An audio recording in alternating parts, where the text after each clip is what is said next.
ನಮಸ್ಕಾರ ವೀಕ್ಷಕರೇ. ಶಿಕ್ಷಣ ಯಾವ ಭಾಷಾ ಮಾಧ್ಯಮದಲ್ಲಿ ನಡೆಯಬೇಕು?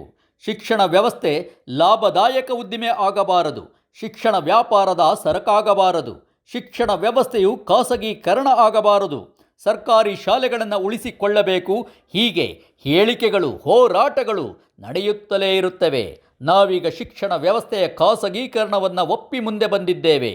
ಸರ್ಕಾರಗಳೇ ಖಾಸಗಿ ವ್ಯಕ್ತಿಗಳಿಂದ ಶಾಲೆಗಳನ್ನು ಆರಂಭಿಸಿ ಅನುದಾನ ನೀಡಿ ಪೋಷಣೆ ಮಾಡಿತು.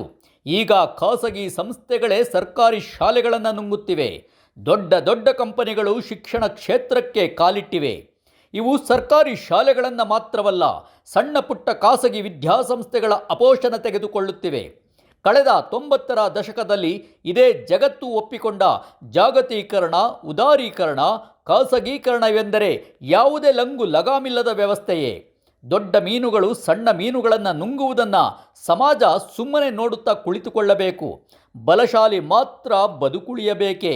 ಇಂತಹ ಪ್ರಶ್ನೆಗಳನ್ನು ಶಿಕ್ಷಣ ತಜ್ಞರೆನಿಸಿಕೊಂಡವರು ಕೇಳುತ್ತಿಲ್ಲ. ಇಂತಹ ಪ್ರಶ್ನೆಗಳನ್ನು ಮಾಧ್ಯಮಗಳು ಧ್ವನಿ ಎತ್ತುತ್ತಿಲ್ಲ. ಅಧಿಕಾರಿಗಳಿಗೆ ಇದು ಬೇಕಾಗಿಲ್ಲ. ರಾಜಕಾರಣಿಗಳು ಗಾಳಿ ಬಂದತ್ತ ತೂರಿಕೊಳ್ಳುತ್ತಿದ್ದಾರೆ. ನಮ್ಮ ದೇಶದ ಲಕ್ಷಾಂತರ ಮಂದಿ ವಿದೇಶಗಳಿಗೆ ಹೋಗಿ ಬರುತ್ತಾರೆ.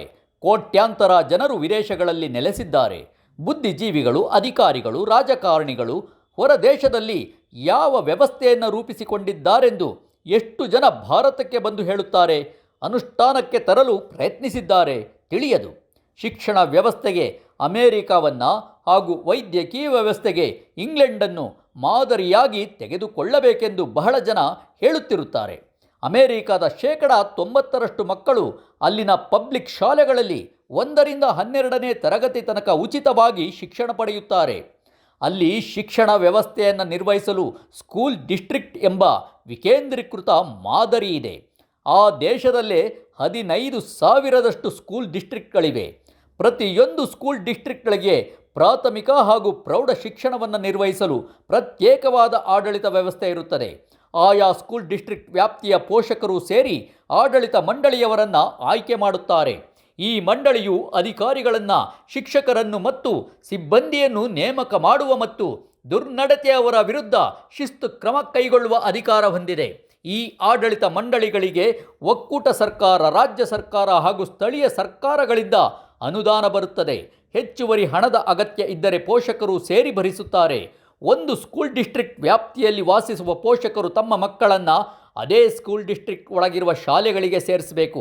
ಹೊರಗಿನ ಸ್ಕೂಲ್ ಡಿಸ್ಟ್ರಿಕ್ಟ್ ಶಾಲೆಗಳಿಗೆ ಮಕ್ಕಳನ್ನು ಸೇರಿಸಲು ನಿರ್ಬಂಧ ಇದೆ.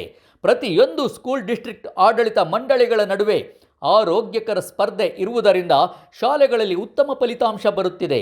ಉತ್ತಮ ಶೈಕ್ಷಣಿಕ ವಾತಾವರಣ ನಿರ್ಮಾಣ ಆಗುತ್ತದೆ. ಇದೊಂದು ಜನರ ಸಹಭಾಗಿತ್ವದ ಸಹಕಾರಿ ವ್ಯವಸ್ಥೆ ಎನ್ನಬಹುದು.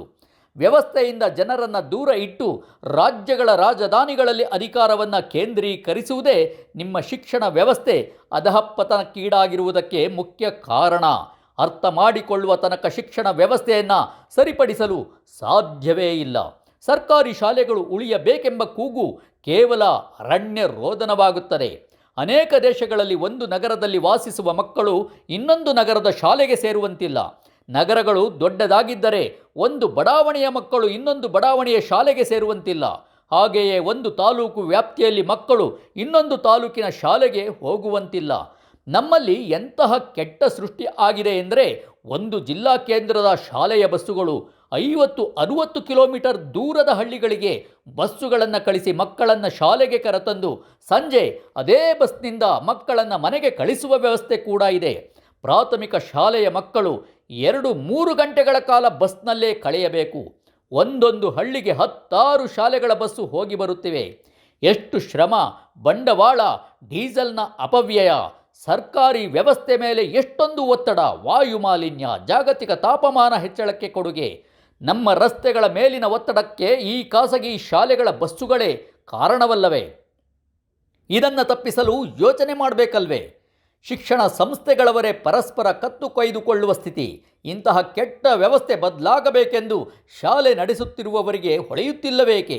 ಸ್ಪರ್ಧೆ ತಾಳಲಾರದೆ ಸಣ್ಣ ಪುಟ್ಟ ಮಾಲೀಕರ ಶಾಲೆಗಳು ಸಾಯುತ್ತಿಲ್ಲವೇ? ಸರ್ಕಾರಿ ಶಾಲೆಗಳು ಚಿಂತಾಜನಕ ಸ್ಥಿತಿ ತಲುಪಿಲ್ವೇ? ಶಿಕ್ಷಣ ಸಂಸ್ಥೆಗಳ ಮಾಲೀಕರು ಒಟ್ಟಿಗೆ ಸೇರಿ ಈ ಅನಾರೋಗ್ಯಕರ ಸ್ಪರ್ಧೆಯನ್ನು ತಡೆಯಲು ಮಾರ್ಗಗಳನ್ನು ಕಂಡುಕೊಳ್ಬೇಕಲ್ವೇ? ಮಾಲೀಕರು ಮುಂದಾಗದಿದ್ದರೆ ಕಡಿವಾಣ ಹಾಕಲು ಸರ್ಕಾರ ತಯಾರಾಗಬೇಕಲ್ವೇ? ಉದಾರೀಕರಣ ಅಂದರೆ ಯಾರ ಮೇಲೆ ಯಾರು ನಿಯಂತ್ರಣ ಇಲ್ಲದ ವ್ಯವಸ್ಥೆಯೇ. ವಿಶ್ವಪಥ ಟಿವಿಯಿಂದ ನಿಮ್ಮ ಪ್ರೀತಿಯ ಬಾಲರಾಜ್. ವಿಶ್ವಪಥ ಟಿವಿಯನ್ನು ಸಬ್ಸ್ಕ್ರೈಬ್ ಮಾಡಿ, ಶೇರ್ ಮಾಡಿ, ಲೈಕ್ ಮಾಡಿ.